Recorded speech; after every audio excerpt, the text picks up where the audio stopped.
This is the Moreish Podcast with Hema and Mireille, where Caribbean history meets culture and cuisine.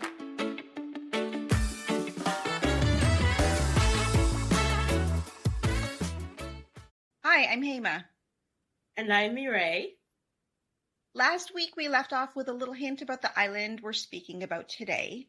We said this country officially changed the name of the Indigenous people from Carib back to the original Kalinago in 2015. I know you also have a really personal connection to this country, so why don't you share a little bit about the country we're going to be talking about today? I have a very close connection to Dominica. Dominica is the birthplace of my grandmother. My grandmother was born in a small fishing village in the south called Point Michel. There are very few recipes or things written about the cuisine of Dominica, but I own the first cookbook ever printed about the cuisine of Dominica. It's called A Taste of Nature Island Cooking. It is out of print, but if you're in the Caribbean, you may still be able to get it at like little local bookstores, but it's definitely like not on Amazon. Have you taken the inspiration from some of those recipes and adapted it for your website? Yes, absolutely. Because back in the day, they just assume you would know certain things. Like with certain recipes, it'll say, make a custard with the milk and eggs. Well, if you don't know how to make a custard, how are you going to do that? I've taken some of those recipes and broken it down specifically for people who may not know how to make a custard. We'll add a link to some of those recipes in the show notes. We've talked about the Caribbean being a place that many people think of as a vacation spot. But Dominica is not one of those that seems to be top of mind, at least for North Americans, when you're looking at a Caribbean vacation. I did look at how some of the resorts and articles were speaking about Dominica, and some of the things they said was, it's an exotic island, lush rainforests, volcanic peaks, hot springs, one of the Caribbean's best kept secrets, and luxury accommodations. It's also known, and I think that was alluded to in the title of that cookbook, it's known as the nature island of the Caribbean. Yes, it's one of the few places that has a boiling lake. I think it's one of 3 places in the entire world, if I remember. It has so many natural wonders. Hopefully today we will inspire some people to learn a little bit more about Dominica and then maybe visit with a little bit of the knowledge that we're sharing. Before we go any further, I really want to make sure that we're clear today that we're talking about Dominica and not the Dominican Republic. They are 2 different places, and we will eventually be talking about the Dominican Republic, but today it's Dominica. If you don't know where this island is located, geographically you'll find it north of St. Lucia and Martinique and south of Guadeloupe in the Eastern Caribbean. The current population in Dominica is approximately 74,600, with a mix of approximately 85% Black of African descent, 9% mixed heritage, 3.7% Indigenous, and 1.3% white. The rest of the percentages are nominal. When we talk about the Indigenous population of other Caribbean islands, we often talk about the past and who did inhabit these islands in the past. But Dominica is the only Caribbean island with a present-day notable Indigenous Kalinago population, with about 3,500 people who are descendants of the inhabitants of the island pre-colonization. They live on a protected area of the island. It's almost like the reservations in the United States. They're treated much better. And I stayed in what was then called Carib territory. It's now called Kalinago territory. When I was in Dominica, I stayed in the guest house that the chief and his wife owned. And it was amazing. I would be shelling coffee beans with her in the kitchen. And a lot of my Dominica recipes I learned from her. Basically, they live very communally the way they did thousands and thousands of years ago, in that they grow anything that's grown on the land is shared between the community. Dominica is the name given to the island by Christopher Columbus, but it is not the original name of the island.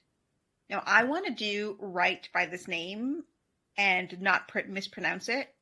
Do you know how to pronounce this, Mireille? When you brought this name up to me, I'm obviously not Kalinago, so I didn't know. I did some research on YouTube, and there is a trail named after this. And there was this cute little song in the video, and I just mimicked the pronunciation from the song, and it's called Waitakabuli. Waitakabuli is the original name, and Christopher Columbus gave the name Dominica. Similar to the history of other Caribbean nations that we've spoken about, the Arawak people, who likely came from South America, were inhabiting the island. Sometime in the 14th century, the Kalinago, or Caribs, if you're reading any of the history or research books, you'll probably see them listed as Caribs, came to the island and took over. This is very similar to many of the other islands that we've talked about. On November 3rd, 1493, Christopher Columbus and a crew on his ship arrived and gave the island the name Dominica. Apparently, he chose the name Dominica because it was the Sunday when they landed at the island, and in Latin, Domingo means Sunday or the Lord's Day.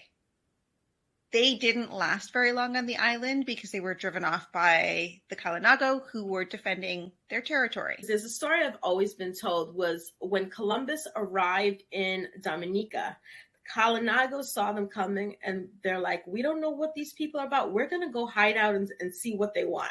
So they went and hid out in the mountains. Dominica is a volcanic island. It's very, very mountainous. And basically he couldn't find them. He couldn't find anybody there. So he wrote to Queen Isabella and was just like, there's nobody here. It has no resources. There's nothing here, because he basically didn't want to tell her, we can't find them. We don't know where they are. And then that's what made him move on. But now that you say that, maybe they did have some squabbles and he and the Kalinago were the victors and he didn't want to tell her that. So that's why he wrote that. Very possible. He didn't want to seem like he could not gain control and had to move on. In the history of the island, there were a few failed attempts to capture and colonize the island. And we'll see a lot of back and forth in the history. In 1627, the British made an attempt and failed. Around 1632, the French attempted to claim the island with missionaries. And they did settle on the island, but they couldn't really control the Kalinago. For a long time, about 100 years, the European countries that were attempting to colonize the island left it alone. And it was because of this that the Indigenous people who were being driven out of other Caribbean islands had a place to flee to, and they fled to Dominica. In and around 1748, there was a treaty between France and Great Britain, and it was decided that the island would remain neutral territory and remain under the control of the Kalinago people. All throughout this time, there were attempts by both the French and the British to take control of the island. They really weren't able to, and they settled, but they allowed the Kalinago people to maintain control. Likely not out of the goodness of their heart. It was because the Kalinago people were very strong and held out being colonized and overtaken. For several years, the control of the island was between the French and the British. The French, as I mentioned earlier, who arrived on the island with missionaries, continued to settle. In 1759, the British captured the island and it was in 1763 that it was ceded back to Great Britain after the 7 Years' War. In 1778, French forces who came from Martinique recaptured the island. The British came back in 1783. The French who were on the island of Guadeloupe attempted to take Dominica back in 1795, but they failed. And in 1805, the French attempted again. They burned the capital, but were forced to withdraw. The British, who held off the French, established a legislative assembly in 1763, but at the time it only represented the white people. There is a lot of history, and in my research on Dominica, there were tidbits here and there that I'm going to mention right now, but it was not the easiest island to research. We're going to put in the show notes some links to other articles that you can read to get a fuller, richer look at the history. There was mention of a bill called the Brown Privilege Bill in 1831, which was meant to provide political and social rights to free people of color. Slavery was abolished in 1833, and just 2 years later, in 1835, 3 men of African descent were elected to the Legislative Assembly. It was around this time that Dominica became the only British colony to have a legislature that was controlled by Black people of African descent. They were merchants or landowners whose views opposed those of the wealthy English plantation owners. That's amazing that so soon after slavery, they were able to participate in power, in government. That's, I think, really rare when you look at the history of either the United States or other Caribbean islands. It is very rare, as we'll see throughout some of the other episodes that we talk about. 1871 saw Dominica become part of the British Leeward Islands, which was a British colony, and it was then split, and Dominica became part of the British Windward Islands. The split between the Leeward Islands and the Windward Islands were really a north and south split. Mireille, you'll probably notice that to this point, I haven't really mentioned the transatlantic slave trade or how and when the people of African descent got to Dominica. We know that the British and the French were part of the transatlantic slave trade, and so they would have brought enslaved people with them. But let me take a little sidestep here and talk about a resource that I use on a regular basis. Slavevoyages.org is a wealth of information, including articles on their view on the how the slave trade happened and why specifically the enslavement of the African people happened and where in Africa they came from. Oftentimes you'll hear me mention the embarkation point of the enslaved people and where they boarded the ships, but that isn't necessarily their country of origin. In an article by David Altus on the Slave Voyages website, he mentions that West Central Africa sent more enslaved people than any other part of Africa every quarter of a century, with the exception of the period between 1676 and 1725. He writes, quote, "No European, whether convict, indentured servant, or destitute free migrant, was ever subjected to the environment which greeted the typical African slave upon embarkation. The sexes were separated, kept naked, packed close together, and the men were chained for long periods. Between the period of 1751 and 1850, approximately 117,000 enslaved Africans embarked on ships from the Gold Coast, the Windward Coast, Guinea Islands, and other places in Africa. Approximately 102,000 disembarked in Dominica, and these ships were largely owned by Great Britain. There are a few articles that I want to mention an article by Albert Williams called 450 Slave Trading Voyages to Dominica. There is a website called the Division of Culture with the mission to promote, develop, and share information on Dominica's history. There is an episode of the Know Your Caribbean podcast called the Maroons of Dominica that is very interesting. I didn't mention the Maroons of Dominica at all in today's episode, and it is a whole section of history that's really interesting and really worth digging into. They were African people on the island who led organized rebellions against slavery, and they had camps in the mountainous highland regions. The Maroons have maintained their culture. They have a lot of the traditional African dances that are performed for different festivals and stuff. In the present day, the official language of Dominica is English, but you will find the French influences in Dominican Creole or French patois, as well as influences from the Indigenous and West African languages. Mireille, in my research, I came across the dialect of Khoikhoi. Do you know anything about this? Actually, I don't. When I visit Dominica, I only hear people speaking either English or the local patois, even the Kalinago. Kalinago speak patois. All I could find was that it is a mix of Cockney English with some African influences and is spoken by some people on the island today. As we sort of round out the history section of this podcast, we'll see that the influences come from the British and the French, who were the two European countries who colonized the island.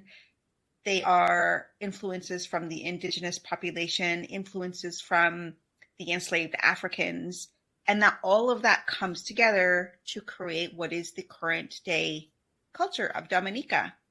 And as I end my section, I'm going to hand it over to Mireille, who's going to talk a little bit about food and culture. I've obviously witnessed these mixed up cultures firsthand. Even when you walk through the capital of Dominica, Roseau, my mother's always telling me I'm mispronouncing it. It's either Roseau or Roseau. I think it's Roseau. She's going to yell at me when she listens to this episode. You can see the different architecture styles. There are some parts of the capital that are very reminiscent of the French Quarter from New Orleans in Louisiana.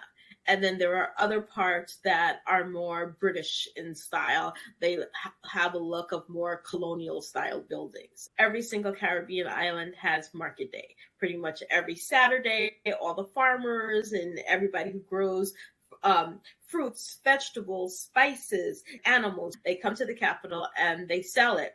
And right next to the current market day, there's an old market square. And that is actually the block, if you like, where the slaves used to be sold. And a lot of people walk by it and don't even realize it.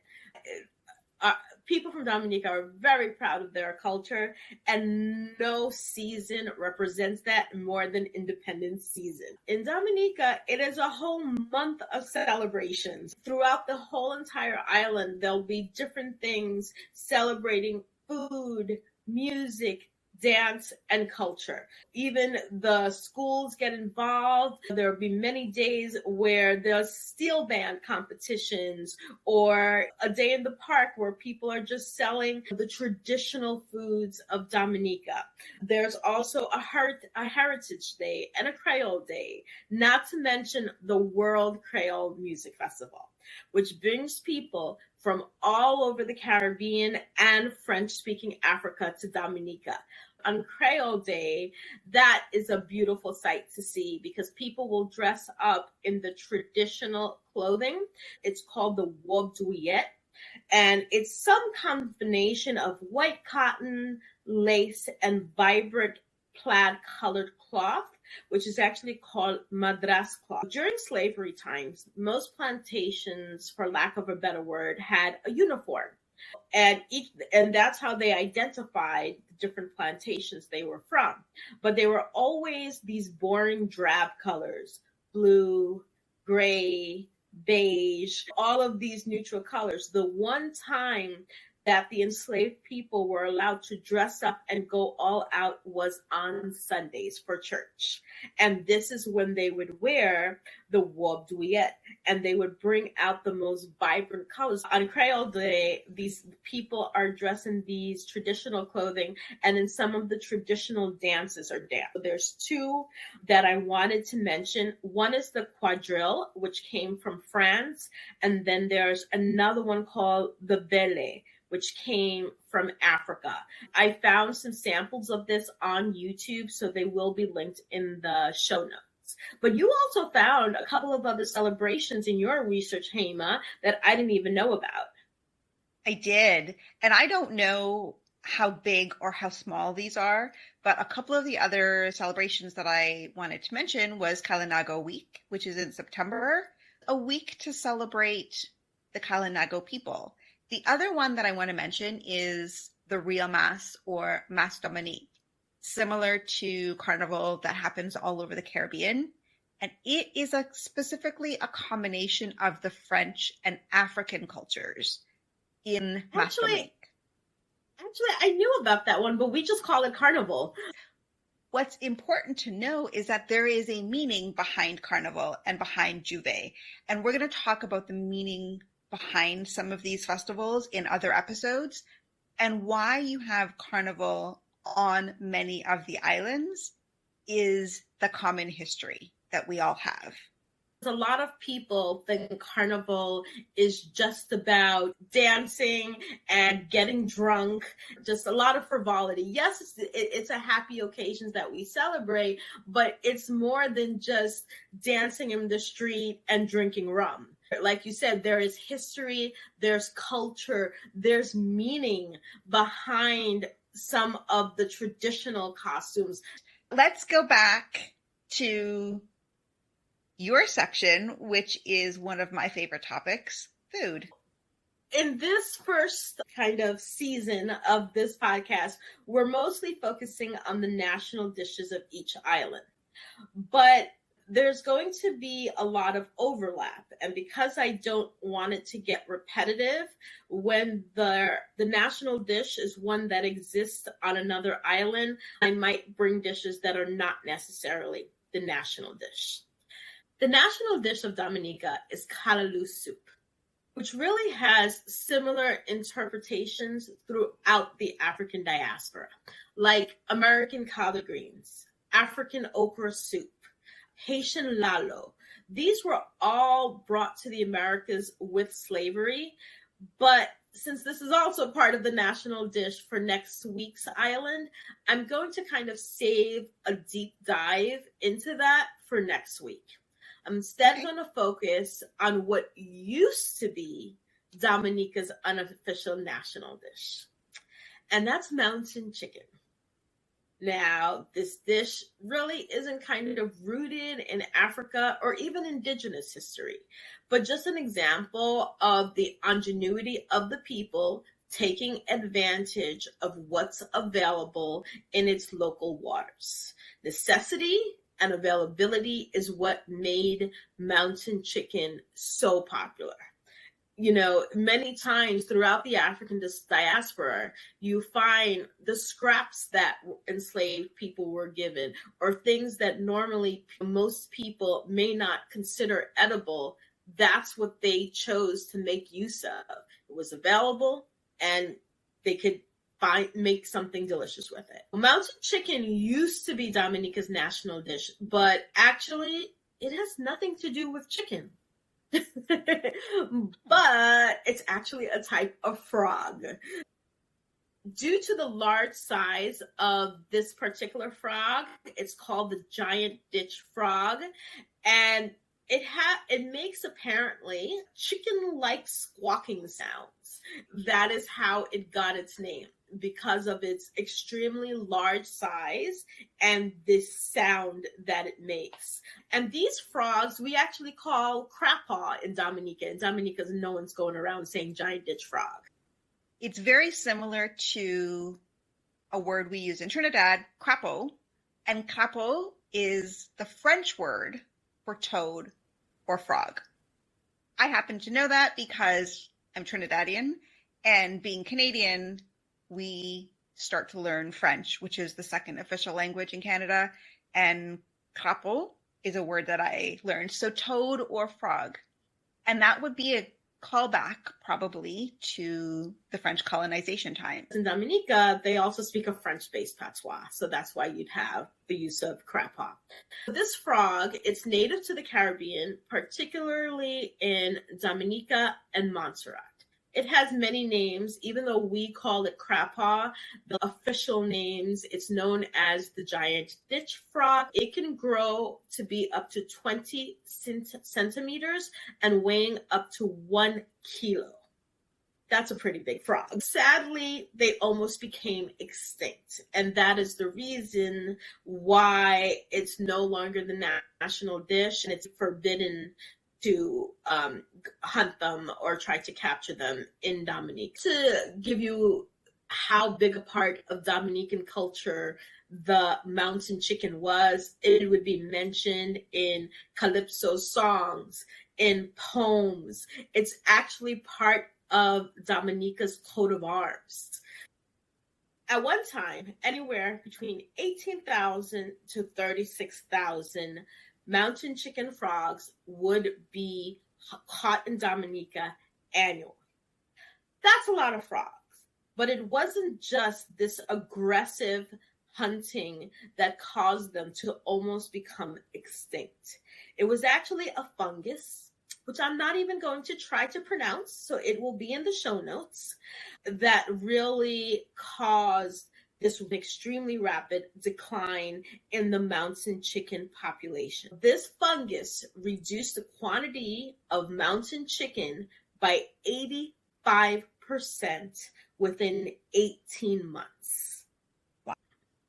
After some failed attempts to fight this fungus, they decided to move the remaining populations to Europe, to some science organizations, so that they could be bred in captivity away from the fungus.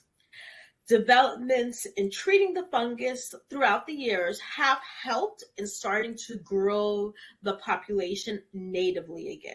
However, the mountain chicken still remains endangered, and it is now illegal to hunt the giant ditch frog in Dominica. You might be wondering now, how did people cook these frogs in Dominica?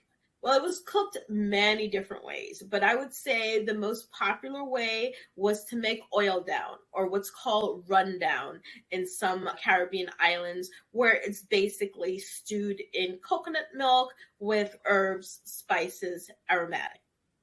But since I know none of you will be cooking the endangered mountain chicken, make sure you come back next week to learn all about callaloo. I am going to include some recipes from Dominica in the show notes. These were some recipes that I learned from the Kalinago chief's wife.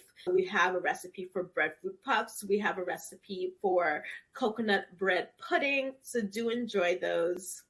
And I hope you enjoyed this exploration into Dominican history, culture, and cuisine. Thank you so much for joining us this week as we explore Dominica on the Moreish Podcast. Come back next week to find out which Caribbean nation we'll be talking about next. Here's a hint. This island is shared between two countries. That can be a couple of places, but that's all I'm going to tell you right now. Head over to Instagram, leave a comment, and tell us where you think we are venturing next. And in the meantime, feel free to share pictures of any of the recipes that you've made and tag us. We want to see which islands and which cuisine you've tried so far. We'll see you next week. Bye. Bye. Thanks for listening to this episode of the Moreish Podcast. You can find us on TikTok and Instagram at the Moreish Podcast. Come back next week for our next episode.